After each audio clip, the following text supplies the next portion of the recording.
Kath and Kim are responsible for the bushfires.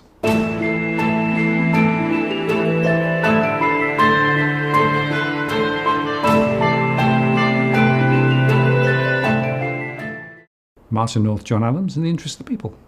Hello, John. What's all this? Martin, we have a serious topic to talk about today. So we've obviously seen catastrophic bushfires running through New South Wales and Victoria and parts of South Australia. We have tens of people who are either dead or missing. We have about 1,500 homes destroyed, catastrophic property damage, and we've seen about some of the estimates I've seen about 480 million animals who have been killed through these fires. So this is a catastrophic event that has happened, and perhaps one of the largest peacetime catastrophes in Australian history. And there's a lot of emotion, a lot of people very upset. One of the things that I think is important to highlight is that what has happened in the last month or so, because the intensity of the fires have actually escalated as more fires have started. What has happened, was avoidable. There was a series of warnings by one of Australia's leading experts on bushfires, and we're going to go through this person's resume and what this person has said on the record for a couple of decades, because his warnings about this have been completely ignored, and now we have seen, people basically losing their lives because experts in their own area of expertise not being listened to, politicians, bureaucrats, in the mainstream media. And where I think this is sort of relevant for us is that what we've been doing for the last year and a half is, in our area of expertise around economics and banking, we are talking about a catastrophic economic banking event coming forward because of excessive debt levels and not only in Australia but around the world. And our warnings are basically being ignored by the Reserve Bank, Treasury, APRA, etc. And so we think that we think that millions of Australians are going to suffer with when our forecast comes to play.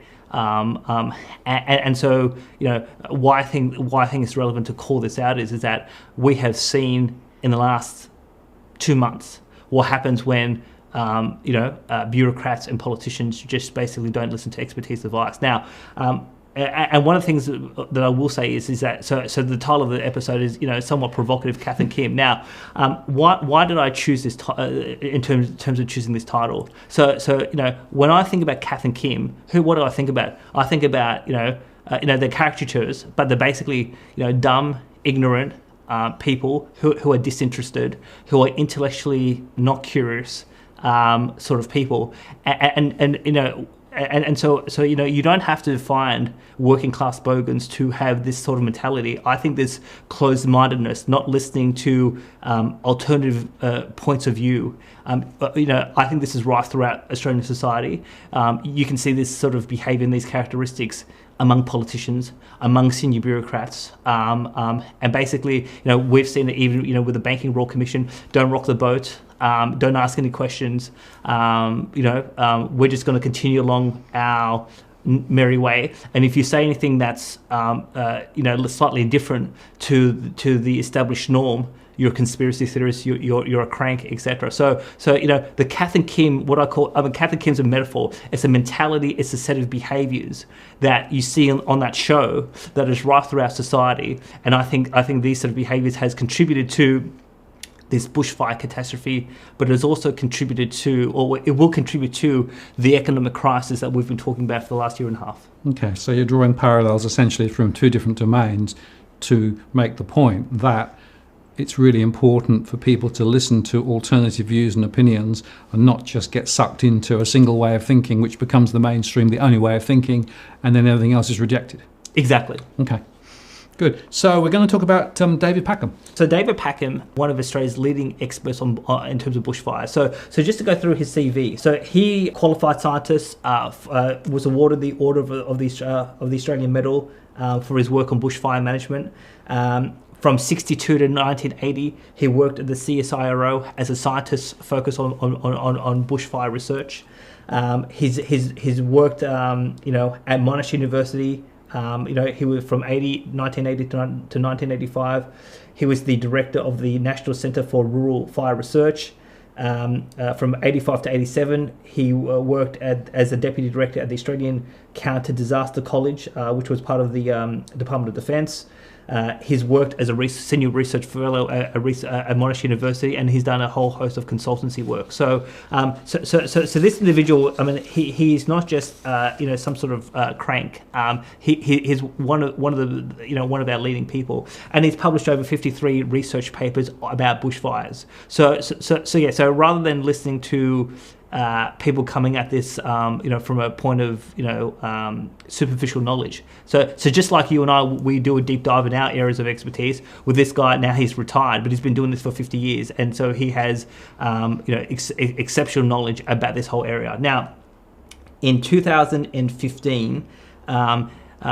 There was an inquiry in the Victorian Parliament. So the Inspector General for Emergency Management did an inquiry, and basically they were looking at the preparedness of Victoria for bushfires.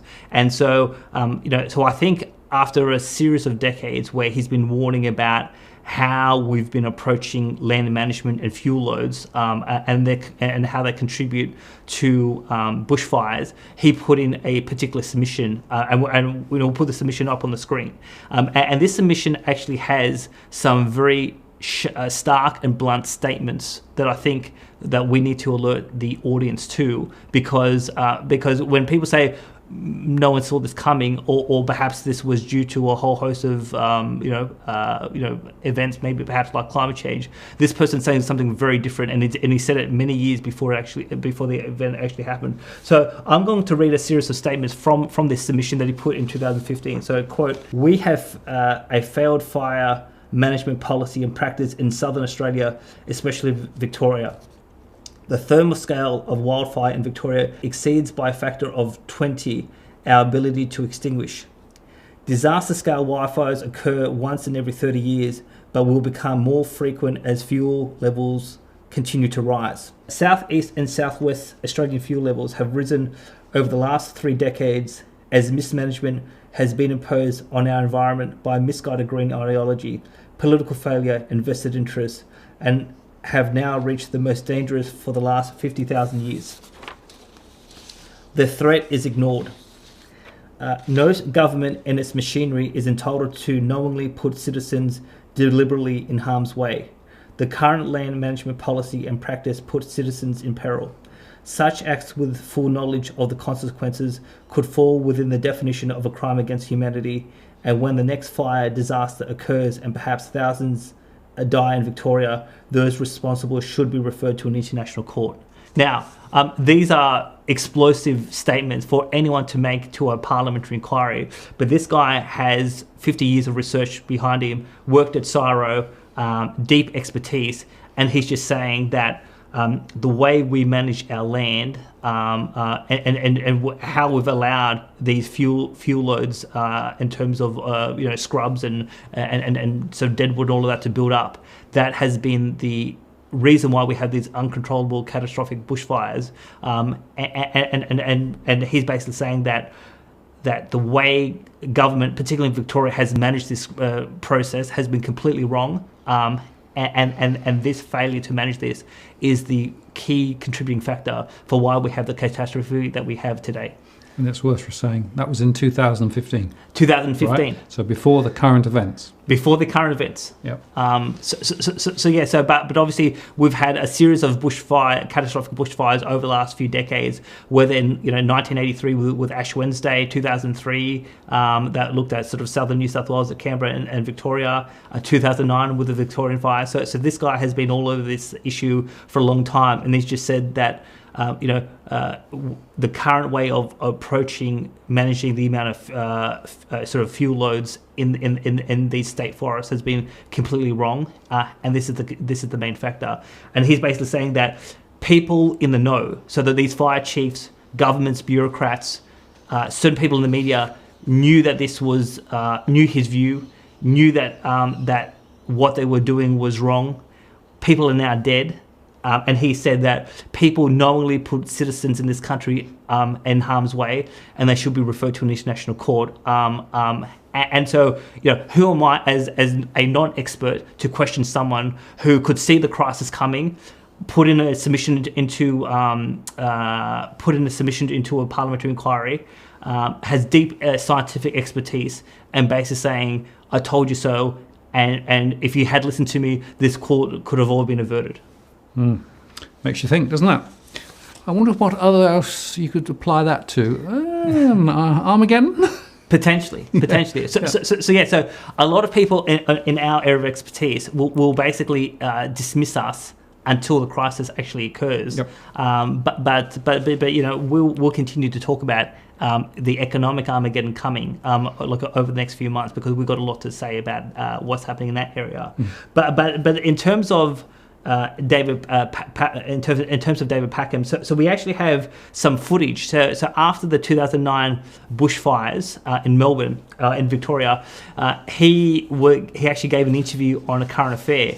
And so when it came to a particular council, so the Nillumbik Council, the residents, the Taxpayers Association for that council area, basically engaged David to do a basically assessment about the risk around bushfires. He basically said it was quite bad. He then said get a second opinion, and the second opinion said came in with a stronger opinion saying this is catastrophic risk. This evidence was presented to the local council.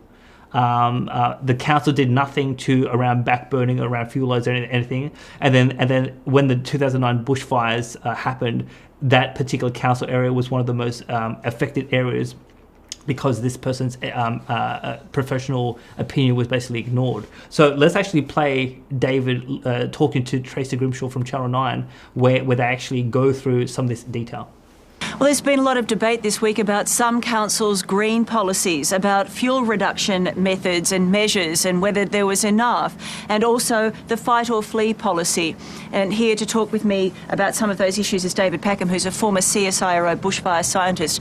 David, you're an expert. You warned Nillumbik Council, which takes in St Andrews and Arthurs Creek, where there were deaths on Saturday, about their pro-tree policy, 6 years ago? Yes, that would be right. What did they say?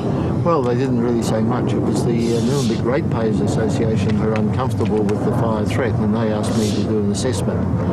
When I did an assessment, I said they should get a second opinion, which was an independent opinion, and that opinion was tougher than mine. It was just a disaster and a terrible situation, probably the worst I've seen anywhere, probably in the world, except near Los Angeles. So did the council question your logic, or did they simply ignore what you had to say because they didn't like what you had to say? There was a hearing, and the hearing just said thank you very much, and the council did absolutely nothing but continued on with their, in my view, absolutely irresponsible, shall we say, green policies. Do you believe these policies contributed to these fires? Absolutely, without the slightest doubt. Because to get a disaster fire like this, you've got to have three things. You've got to have bad weather, we had it. You've got to have ignitions, we always have them. And you have to have extensive quantities of very heavy, neglected fuels. And boy, we had that, especially in Nillumbik. You know how big this is that you're saying, because people died in this area. Oh yes, I'm well aware of that. This is a repeat of what has been going on since Hobart was destroyed in 1967. This looks like so much of Hobart. We're slow learners. We're taking a long time to come to the right conclusion, which is look after your fuels.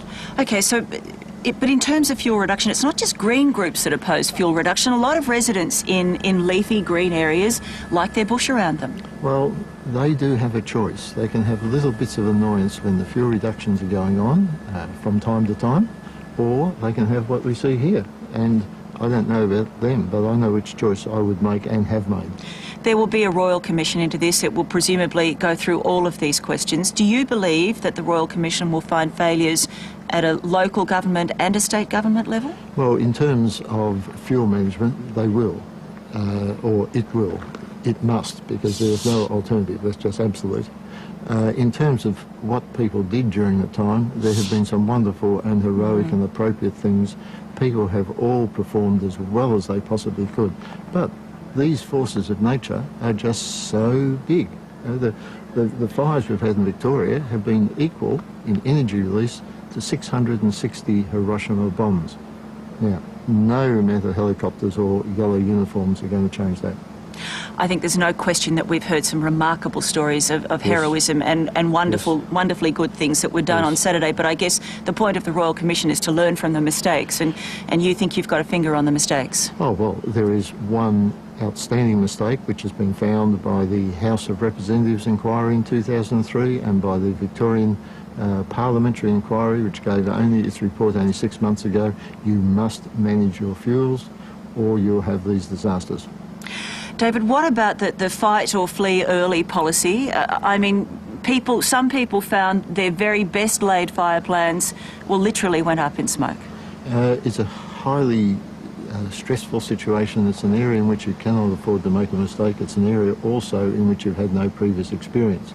Now, I'm one of the authors of the fight or flee, and I do believe that careful, honest research has got to evaluate every death here, and that policy has got to be validated or altered or, if necessary, rejected. I'll be very surprised if it doesn't turn out, with careful, honest work, to be shown to be the most appropriate policy.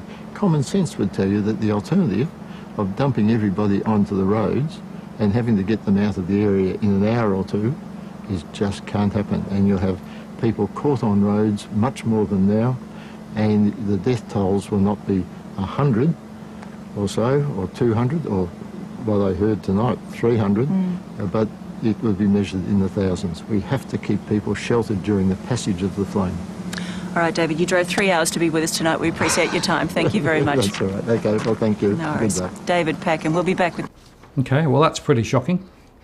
Indeed. So yeah. So I mean, I find it extraordinary how you have someone with this level of knowledge who has consistently said that how we manage land, how we manage these fuel loads is the primary factor, and yet he keeps on warning people, he keeps on calling it out. And we have this Kath and Kim mentality of ignorance, of being intellectually not curious, and we're just going to ignore scientific expertise, and we're just going to continue down a particular road path. I mean, this just seems like lunacy. And you and I have been banging our head about our sort of set of issues with the economy, and yet on this issue, it's the same sort of behaviours that we're seeing, and people have suffered significantly from this, we should be better than this.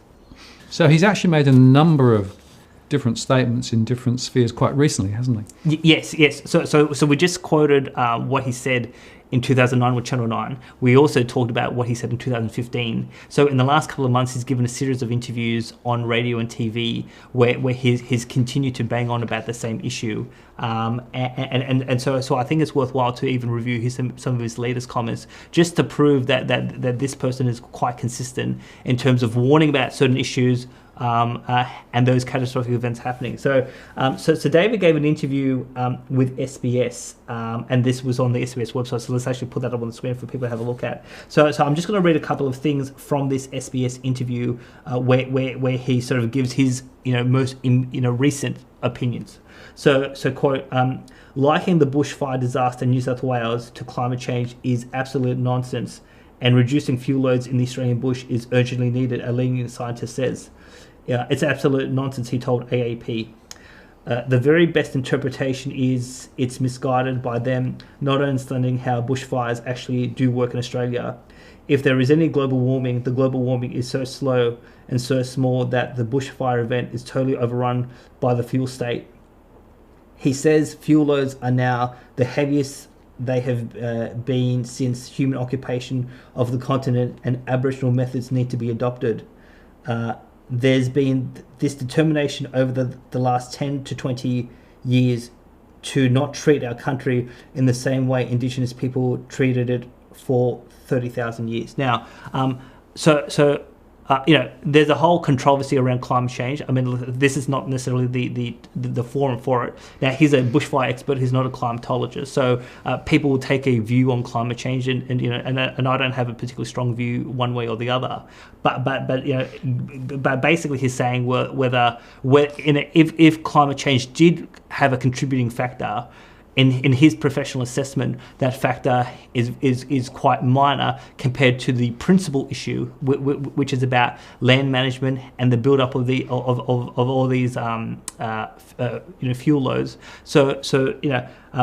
One of the things, because I've listened to quite a few of his interviews prior to talking to you today. So one of the things that Indigenous Australians did before European occupation was that there was, they would, continually burn forests using very small fires, so that you'd have constant regeneration of the forests, but also you would have sort of a lot of this fuel load being reduced. So we haven't done that, and there's been some controversy around the frequency of backburnings and how we've been doing these backburnings. But basically, he's saying that we've allowed over 20-30 years that for these fuel loads to grow to quite high levels, and the amount of fuel in these forests, once they get lit, that's what's causing these fires to run out of control. And it's quite interesting because, you could argue that the big picture on climate change, whichever way you go with the argument, is going to be very hard to influence the outcomes of. But if there are actionable things that can be done around land clearance and bush control, those are actually things we can do now. Correct. And if we had done them, we perhaps wouldn't have been in the situation that we're in now. Absolutely. That's the shocking revelation of this. Yes. Now, he also has given he gave a recent interview on the 11th of November with Andrew Bolt on Sky News. So he had a couple of very interesting things to say on that interview. So I just want to go to his quotes there. So, quote, "We now have fuels that are about 10 times greater than what the Aboriginals had when colonisation took place in Australia. If you increase the fuel 10 times than what it should be, which is the case now, your fire intensity is 100 times greater. This equates to 70 megawatts per meter. The maximum you can extinguish is 3. So basically he's saying that compared to 1788, the amount of fuel in these forests is 10 times what it was before European colonisation, and yet no matter how much resources we give the Rural Fire Service, we just humanly do not have the capacity to extinguish these fires, because these fires are so intense, so powerful, because there is just so much fuel." So one interesting question I've got, John, is whether the fire season is actually longer than it used to be, right? And does it start earlier? All those things that people keep saying. Yes. So when it comes to the climate change debate, some people have said that and even some of the former fire chiefs have actually said that the fire season has actually now extended, and that's made it harder to actually sort of manage in terms of some of this crisis. Now, the interesting thing on this is that David Packham actually has data going back to the 1920s based on CSIRO data, and basically what he's found is so he actually gave a quote on this Andrew Bolt interview, so I'll read it now. So it goes, quote, "What we are experiencing now in October and November, there are huge fires going back to 1921 and 1929, which shows that this is the peak bushfire time in New South Wales. Queensland, it is a little bit earlier, and in Victoria, it is yet to come." So even on these new claims about the climate change may have an issue around the seasonality about when these bushfires happens. I mean, going back to more than a century of data, he just says that some of these new claims are being sort of they don't stack up to historical evidence. So again, there's a lot of people, I think, jumping to conclusions about all sorts of things about what causes these fires, what causes the intensity, when are these fires occurring. And yet one of the most prominent experts in this area just saying that a lot of these claims, they don't stack up. So I think it's, again, important that we listen to people with expertise, and not to necessarily accept everything they say on face value, but we need to be at least open-minded, particularly when you have people who have been predicting these catastrophic events for years and for decades, and their warnings continue to be ignored. Now, who is one of the key groups that continues to ignore people like David Packham? It's the fire services, it's these fire chiefs. And so now there's been a set of behaviour that these fire chiefs have exhibited, which in another interview with 2GB, David Packham sort of goes into some detail. So basically he says that every time there's a catastrophic failure of fire control policy, all you see is from these fire chiefs and from the fire rural services is call for more resources. So, and even though we give them more, the governments give them more resources, these fires continue to happen again and again to these catastrophic scales. And the key point that David is saying is that they don't have to happen to the scales that they are.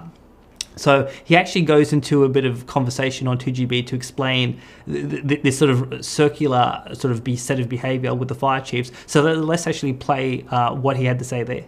Every time the policy of fire control fails, and it's been failing all the time. Ash Wednesday, 1983. 2003, when even Canberra burnt, with 3 million hectares burnt between Victoria and New South Wales, in pretty much a contiguous fire. Ever since then, these are total failures, and ever since then, the argument has been put up by the fire chiefs that give us more resources, give us more money, give us more aeroplanes, give us more radios, and we will fix the problem. And every time it fails, and every time they ask for more. Well, now they've had the whole East Coast burn on them, and so we'd better find something to blame. Oh, it's all climate change. Isn't that convenient? So I don't know what's going on, but I find it incredible that such dedicated, intelligent people can talk so much stuff that is absolutely dangerously wrong. Okay, so there's a series of activities that are repeating themselves. So what I think he's really getting at is he's saying that no one's focused on prevention.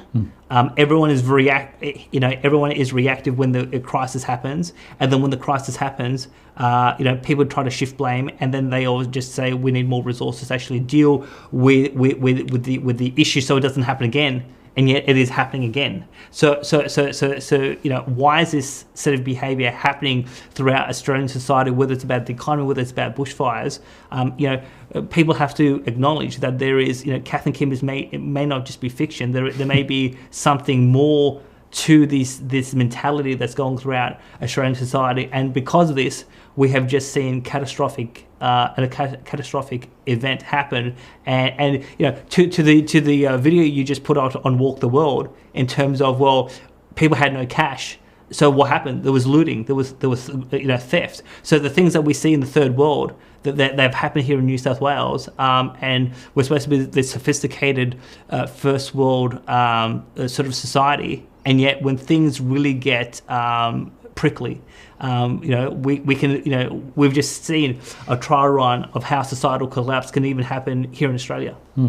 Well, there's a very famous writer who said that culture and civilization is a very thin veneer that cracks very easily under pressure, right? And of course, we've seen that example.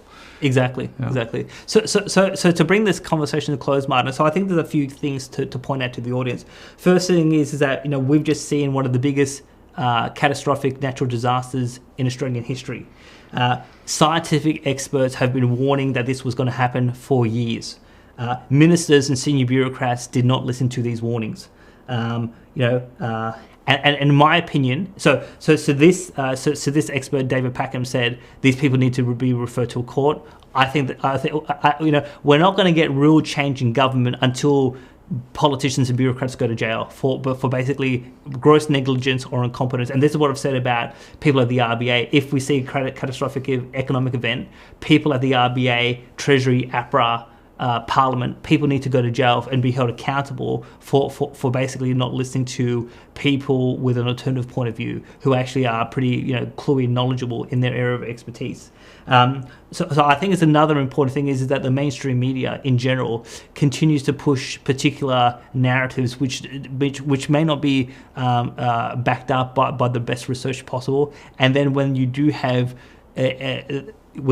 certain experts who have a different point of view, so obviously this guy says it's not climate change, it's about how we manage land, and we're managing land in a particular way because of a particular sort of environmental point of view. Well, there are certain groups within the mainstream media who don't want that perspective to be put out there, and yet the warning, the catastrophe that he warned about has actually happened. So I think that when you warn about something big about to happen and it happens, the people who could see this years in advance should be given more credibility, and yet the mainstream media in this country don't do that, including the ABC, which I think is a shame in and of itself. So without being too controversial, I think Australia is being run by a whole bunch of dumb, ignorant, closed-minded, and incompetent people, just like we saw with the Kath and Kim show. Don't hold back. Well, I mean, the thing is, when you see what has happened, no. I think we just need to put all the cards on the table. And when these things happen, you see people deflect. You see the establishment trying to say, it's not us. It's this issue. It's that issue. And yet they had the power all along to stop these things from happening. And yet that didn't happen. So it comes down to, well, what is this channel about, and what are we trying to do? I mean, we're trying to do, something of what David Packham did in his area of expertise, in our area of expertise, and yet, people think we're cranks, we're conspiracy theorists, we're doom gloomers, whether it's Switzer Joy and a whole bunch of other people, but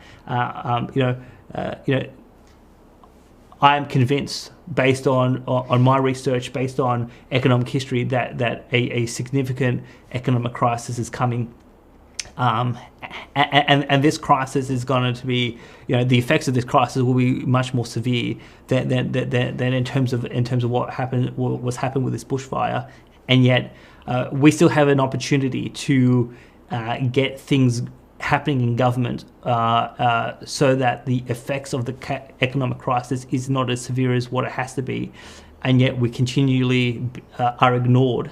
And we'll obviously see about the cash ban and whether our warnings about about these sort of new laws coming forward, whether they're going to be ignored by parliamentarians or not. But based on what we've seen on this bushfire sort of field, it doesn't give me much hope that we're going to learn the lessons and we're going to avoid economic catastrophe, over probably the next 2 or 3 years. And what it really says is that the people who are calling the shots aren't necessarily the ones who are best informed.